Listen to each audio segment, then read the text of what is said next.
Good morning, everyone. My name is Osman Faiz, Chief Information and Operating Officer of AMTD Digital. I shall be your host and moderator for the sessions today. We shall be talking about SMEs' unmet needs and pain points, and perhaps demand for new generational digital banking services and financial solutions. So it's my honor and privilege to host this event today and introduce you to our esteemed panelists. We have first Professor Annie Ko, Vice President Business Development and External Relations at SMU. Professor Annie has a long list of credentials in education sector. She's currently VP Business Development at SMU, while serving as Academic Director of two university-level institutes, one being Business Families Institute and other is International Trading Institute. Next, we have Dr. Wolfgang Baier, Group CEO, the Luxasia Group, Pte. Limited. Since August 2016, he has been occupying the Group CEO job. Mr. Baier has successfully transformed the leading Asia-Pacific beauty distributor into a lifestyle omnichannel leader, adding consumer-centric e-commerce and digital capabilities to the brick-and-mortar foundation. In the past, he has been the Group CEO of Singapore Post Limited and led transformation of the Singapore Post into non-mail business, such as logistics, retail, and e-commerce. Dr. Baier worked at McKinsey & Company for more than 10 years, who is personally keen startup investor, as well as he co-founded companies which are in tech space, e-commerce, and healthcare. Next, we have Marcus Tong, Director, Digital Utilities, Infocomm and Media Development Authority of Singapore. Marcus is responsible for driving the development and adoption of digital utilities, providing common standards and functionalities to enable business transactions and flow of data. Prior to that, Mr. Tong was leading various infrastructure-related programs, which is about rolling out of the network and service for the nationwide broadband network project. Then we have Johnson Chen, founder and CEO CapBride, Pte. Limited, One Exchange Private Exchange. As the CEO and founder at CapBride, Johnson is developing global investment syndication platform that tackles the problem of private company liquidity, as well as allowing shareholders to realize partial exits. Finally, we have Louis Liu, is the digital payment subject matter champion of AMTD Digital, as well as co-founder and CEO of FOMO Pay, one of the Singapore's largest and leading one-stop QR code payment aggregator and payment gateway provider. Mr. Liu was named 30 under 30 on the Forbes list for finance and venture capital in 2018, as well as Singapore FinTech leader and Nanyang Outstanding Young Alumni. So with that, we have a full panel today. We will be talking about SMEs' pain points. So we all know that against the backdrop of COVID-19 pandemic, what we have seen in some very fundamental disruption that took place in the supply chain, cross-border constraint, as well as operating constraints policies, rules that have created a lot of new challenges for our SMEs. So SME has been an underserved segment for quite some time. As we know, with some statistics, in Singapore alone, there is about $23 billion of access to credit gap. And that is growing year on year at 2.5%, which is likely to be about 140 billion by 2026. So I think this pandemic will push some of these gaps even higher. So now I would like to open my first question to Louis and Johnson, and feel free, Wolfgang and Marcus and Professor Annie to make your comments. How can the financial industry be more proactive in solving the pain points for SME clients? What are those key pain points, and how do you think we can overcome those? And of course, some of these actions are already underway, but what else can be done? So maybe I jump in first. Yeah, I think we have seen quite a number of surveys that have been conducted, both on SMEs within Singapore and outside of the country. And COVID-19 really put a big whack on the markets in terms of the top line. I think most of the SMEs recognize immediately that revenue is going to be affected. Pre-COVID, about 12% of the SMEs actually were hoping for revenue increase. And then within COVID, the main reduction is 85% of most SMEs are seeing a reduction in revenue. So if we have to talk about finance, immediately when your top line is affected and you are not getting the right controls on your cost points, it becomes tremendously obvious. Your bottom line and all your future cash flows are going to be adversely affected. So I think I throw it out there for all my business people. The bottom line and the increased burden on cash flows management. What can our SMEs do about that? Right. I will echo to what Prof. Annie has mentioned just now. When the COVID-19, this pandemic happened, so it will affect both the top line and bottom line from the payment perspective, let's say for SME. That's where I want to share a little bit more about what FOMO Pay has seen when this pandemic happened. In terms of top line, during the phase one of the lockdown by the government, suddenly it's all the restaurants, all the retail shops, they won't allow for the dine-in options, and the customers won't come to shop at your outlets. So it's very difficult for the SMEs to collect payment like in cash for the safety and hygiene purpose. That's why we do see a boost of the adoption for the digital payment, which has grown up more than, I would say, 5 times according to the stats in the first 3 months during the pandemic. And all the SME who doesn't accept the digital payment flush into the payment companies to look for the digital payment options, which has boosted the adoption of the SGQR, which the government has been pushing since 2018. So that affects the top line or SME, how to collect money for their business. In terms of bottom line, another problem happening is the transaction fee, whereas the reason for a lot of SME who didn't adopt the cashless payment before is because of high transaction fee by credit card, let's say 2 to 3% on Visa, MasterCard.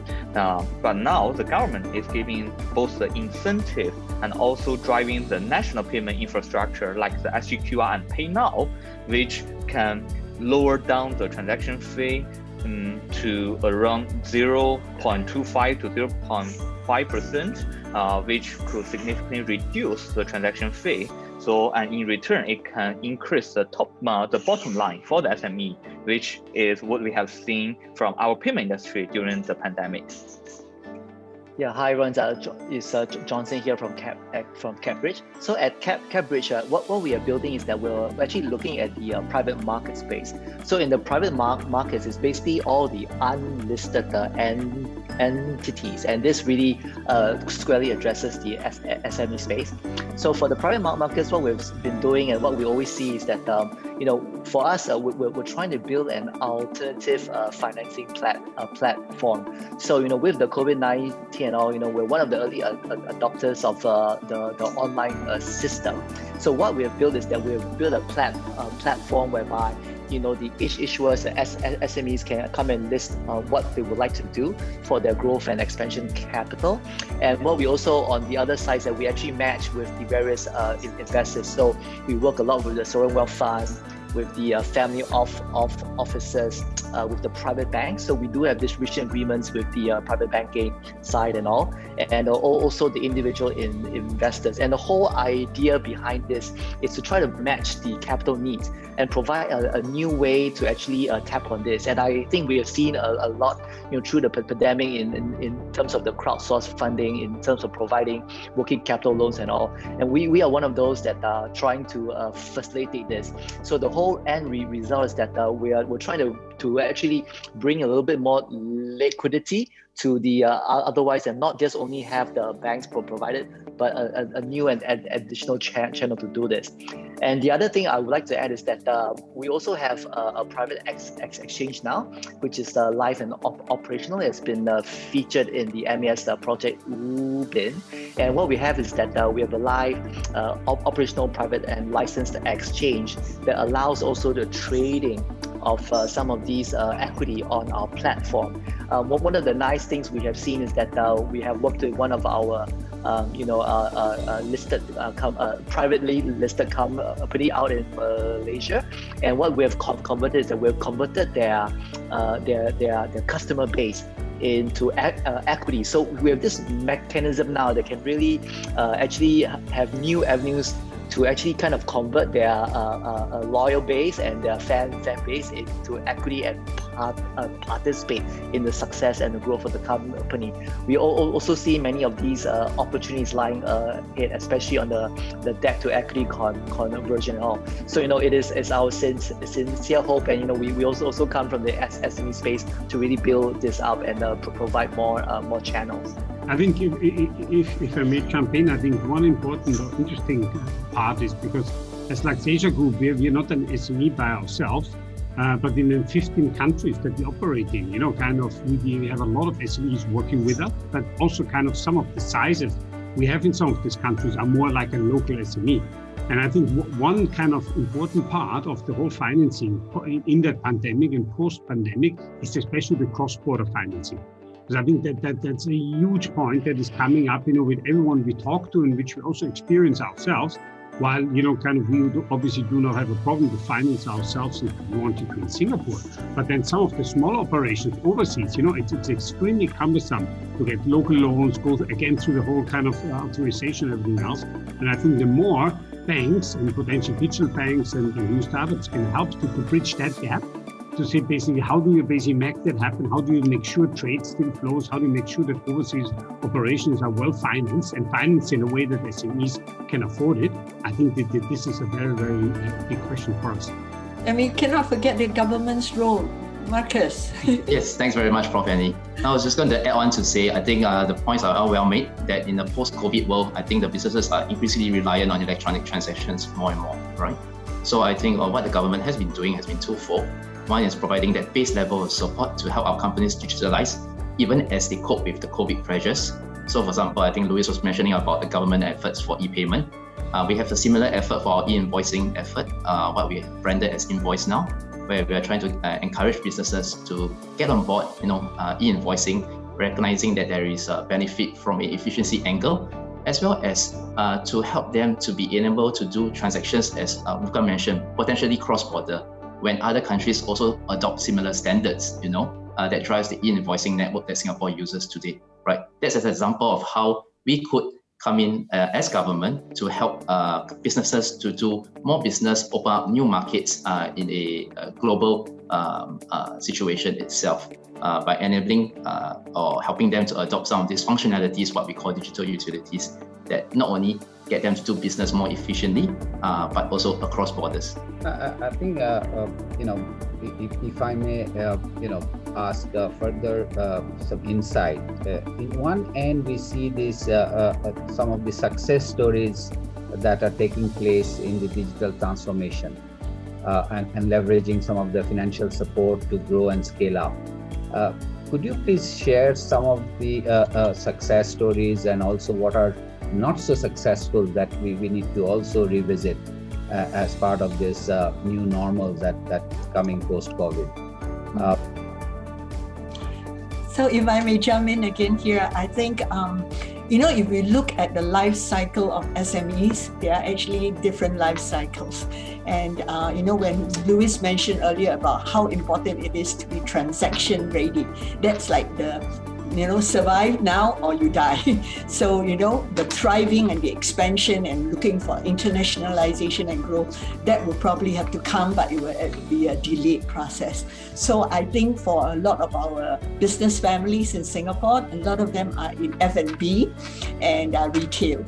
And if you are in F&B and retail, actually COVID-19 has led to a very quick adoption of an accelerated adoption of technology. And those are the low-lying fruits. So I'm not saying that it's not important, but it's to help you survive immediately. But the expansion plans, knowing how to look at the whole business model and looking at cross-border partnership, that will take time.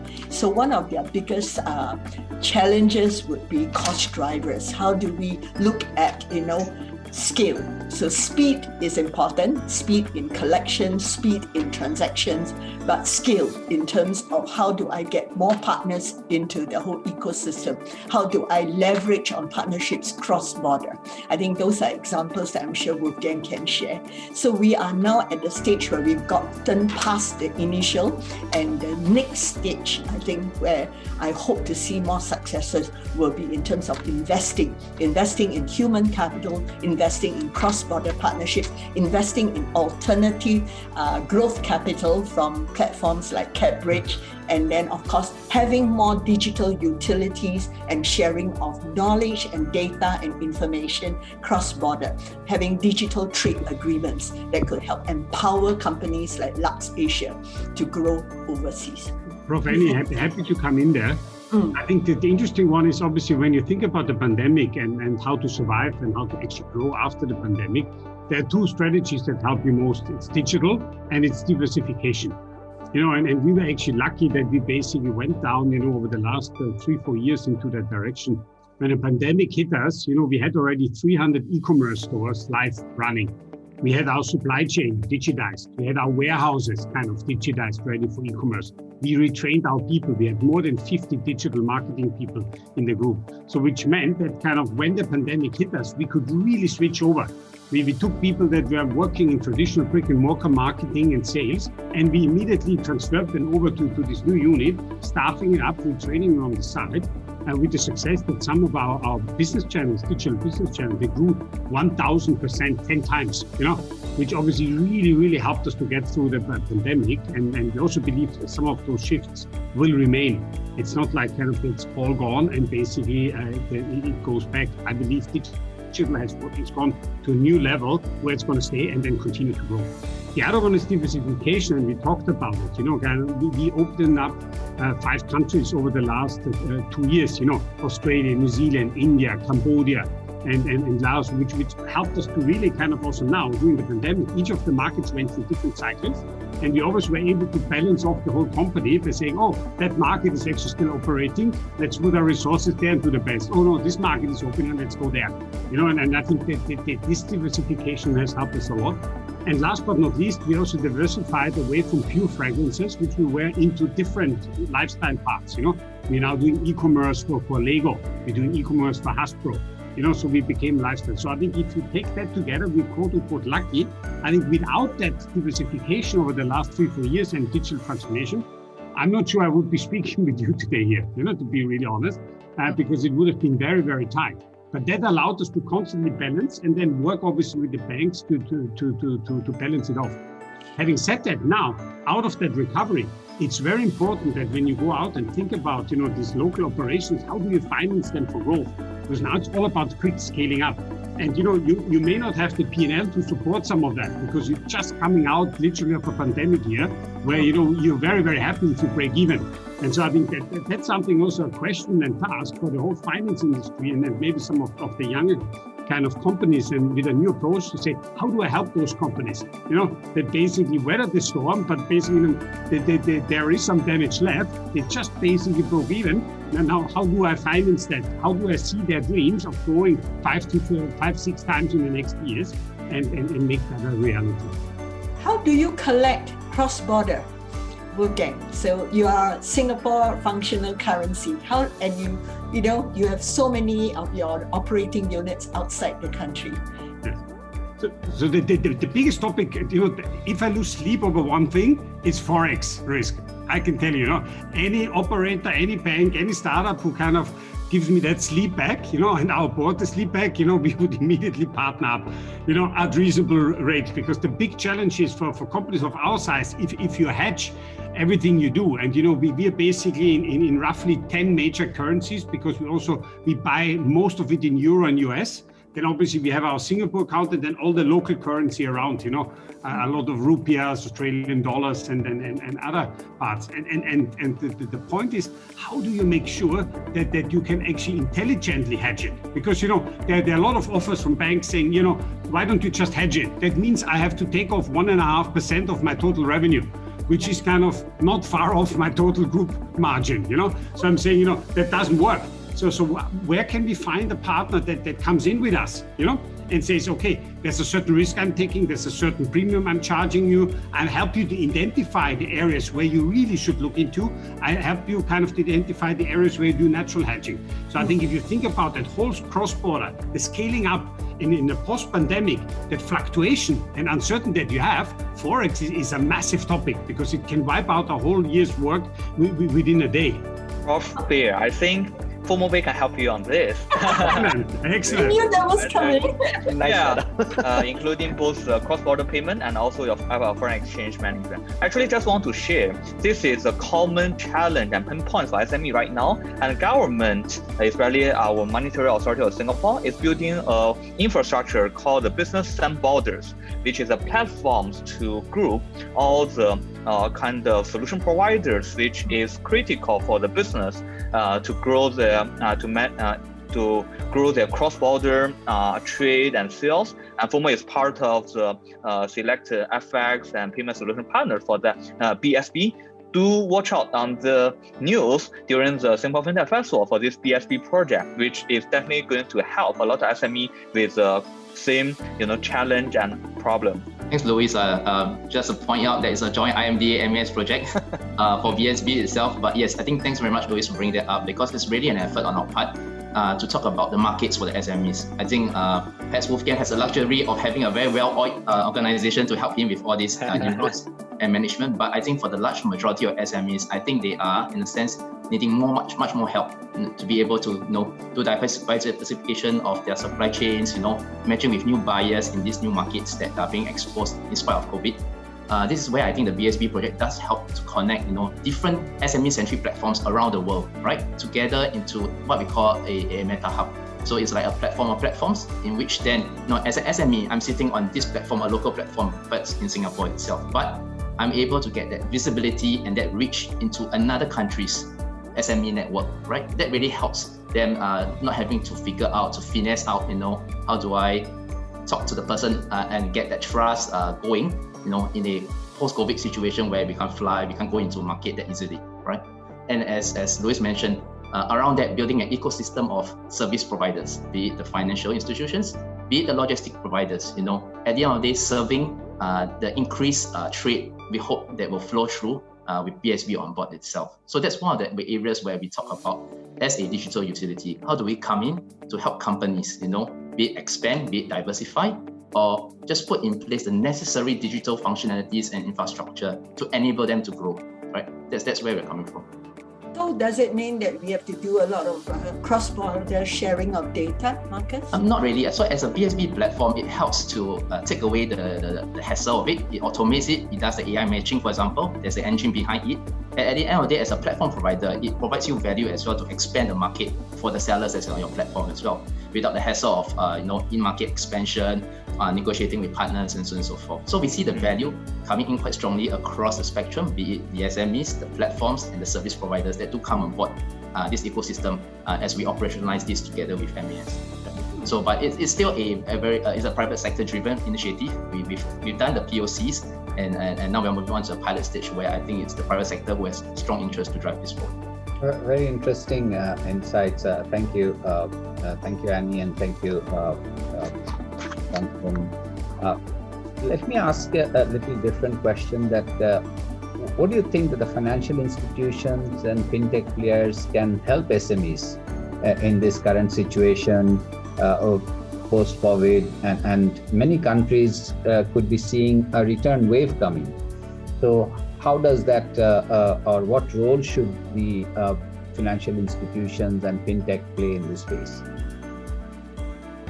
So let me jump in. I think a lot of SMEs for expansion would need expansion capital. Yeah, so I think financial institutions' role cannot be shortchanged or poo-pooed. I think that's critical. But I think many financial institutions would also have network effect. So, a lot of times cross-border trade, you may make it technologically convenient, efficient, but at the end of the day, it's a people-to-people relationship. And I think most financial institutions would have done some due diligence. Even the digital finance players would have enough data to know who the counterparties are. And that's where I think all our SMEs would benefit tremendously. Almost like a matching platform, but matching not just for transactions, but matching for trust purposes, so that the business can grow beyond just a single transaction, but expansion into new markets and new business lines and new business models.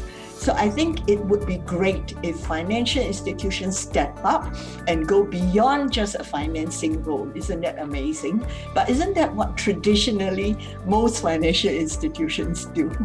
Yes, Annie, you're absolutely right. And me being involved with the financial sector for quite some time, the legacy incumbent banks have their own set of challenges of management of client data. At the same time, I guess the information of the SMEs to capture the data on a real-time basis has also been a challenge.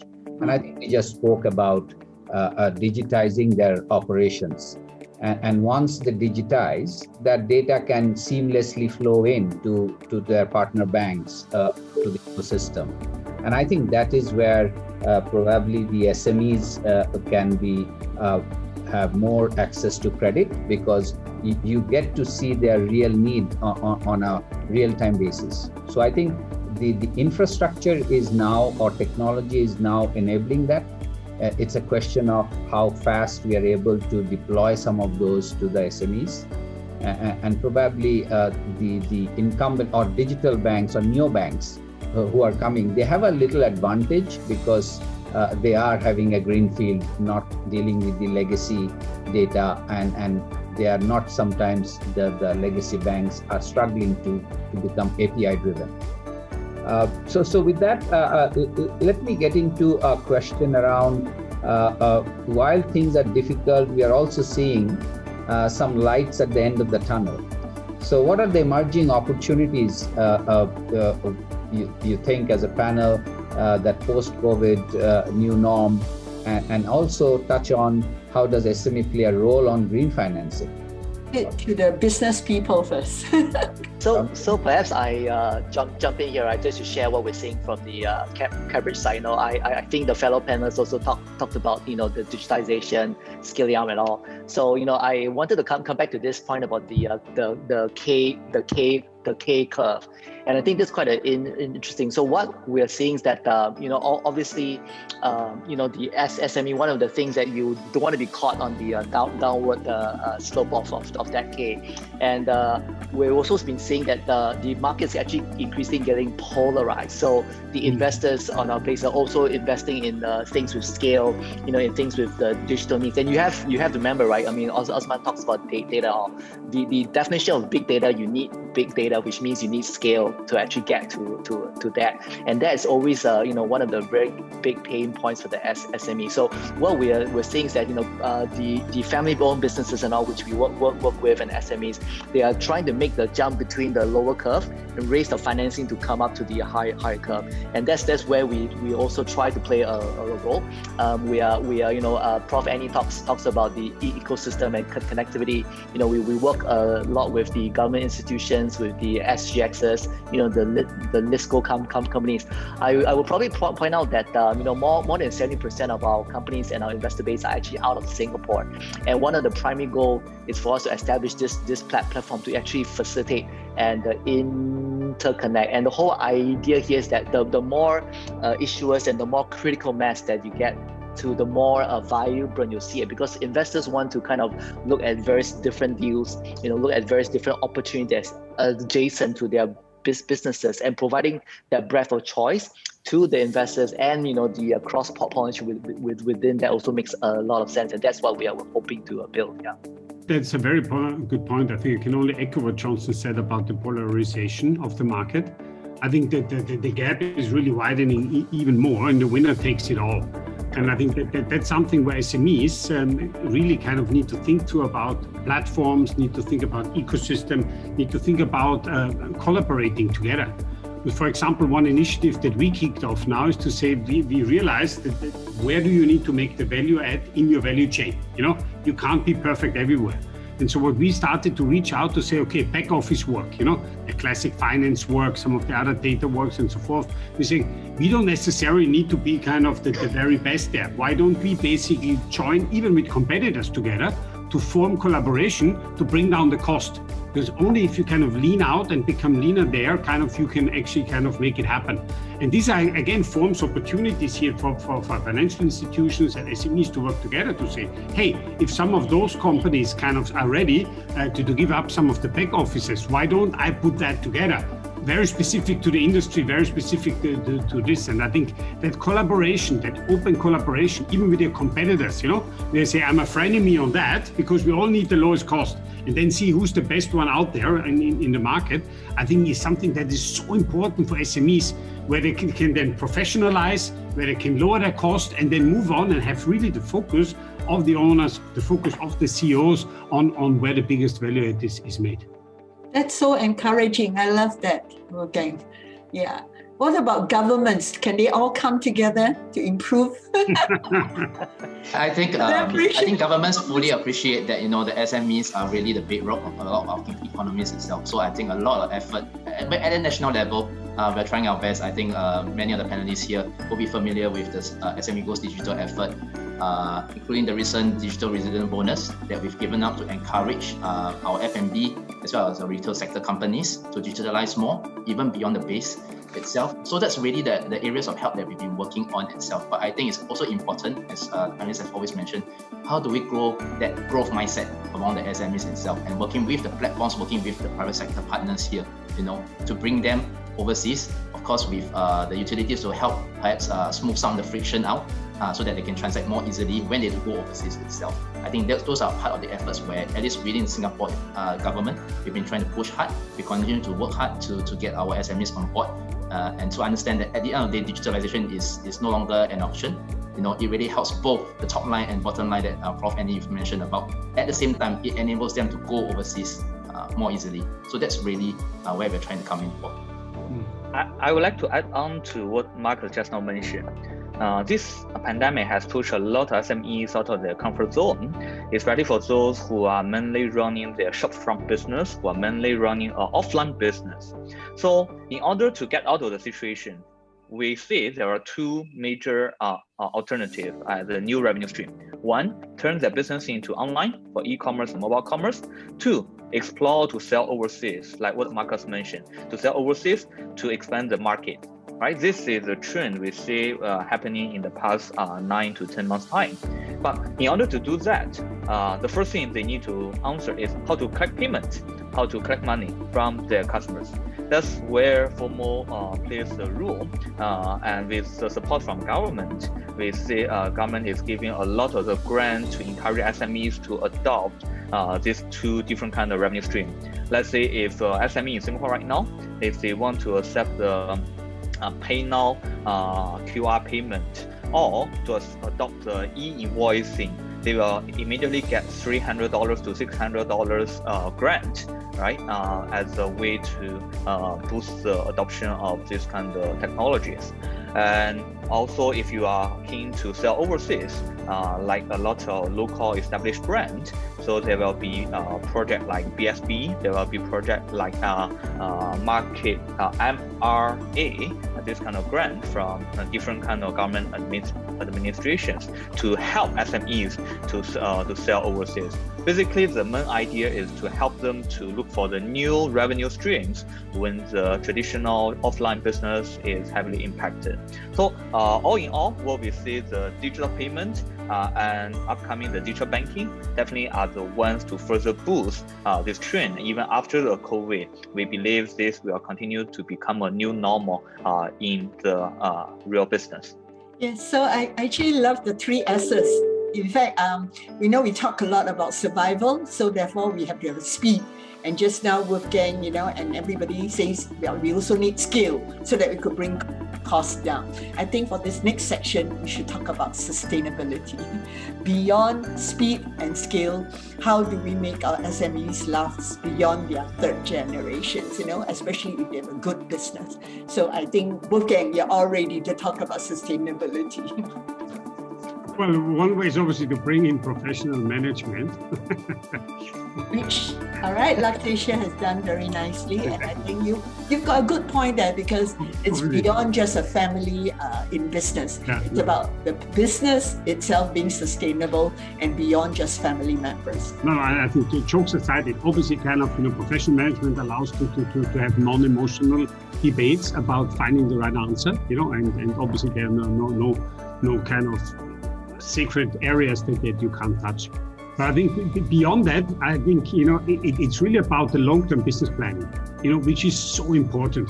Because you see that, especially when you come out of the pandemic, it's so easy to say, I need to survive 1 month after another. But if you as an owner, as a board, or as a CEO, or kind of leadership of a team, don't make up the time, to think about, but wait a minute, is my business model, when I'm through all of that troubles in 3 years, still relevant? You may not survive that, because we see so much switch now towards e-commerce, not even e-commerce anymore, social commerce. All of the social platforms, from Facebook to WhatsApp and Instagram, they will open up direct buying options. We see so much cross-border as kind of the Lazada development and locks into the China commerce, Amazon here now in the region that locks into the US commerce. So I think it's now truly a global scale. We always said that Singapore is competing on a global scale. It's not absolutely true. And if you compete here in the region, it is something where you constantly need to think about, to say, hey, what am I doing? Why am I doing it? And will I still be relevant? And I think this is the number one thing to really think about in the post-pandemic, because things will change very, very fast. It's not anymore that you can adapt over a series of years. I think the speed of change will really, really increase a lot. And that's something we're seeing already now, that you need to look into some of your whole value chain and say, am I relevant there? Am I better to partner with someone, or am I better to exit? And I think this is a conversation we need to have, because if we now basically go in this pandemic kind of modus operandi, which we all had, which was right for especially the middle of the year. But if you continue down like that, it's very easy to get lost, and don't see the bigger picture. And I think that's the biggest takeaway that we are taking out of it. So maybe I just want to jump in to echo Wolfgang's point, right? So he talked about succession planning and sustainability, and I just wanted to add that one X exchange, bring a private X exchange, where we're seeing is that we're actually seeing the public markets and the private markets blurring out.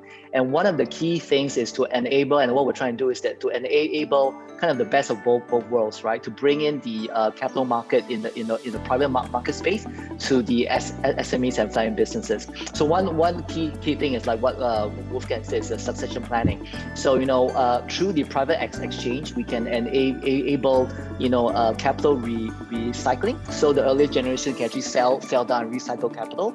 We can also enable ESOP or performance share scheme. I think this is very key to retain and attract new things. So one of the key pain points for SMEs is that they are unable to exploit the public capital markets in order to attract more talent and pay the remuneration packages. And that's what we are trying to do at One X Exchange. So coming back to their point, we've also facilitating and looking at various kind of a management buy-in or management buyout scenarios, and exactly that's what the private market can give us, that flexibility to enable us to do so, and hence build the sustainability for the longer term. Very, very insightful, Johnson. I think Professor Wolf, Dr. Wolf mentioned that the whole goalposts seem to be shifting.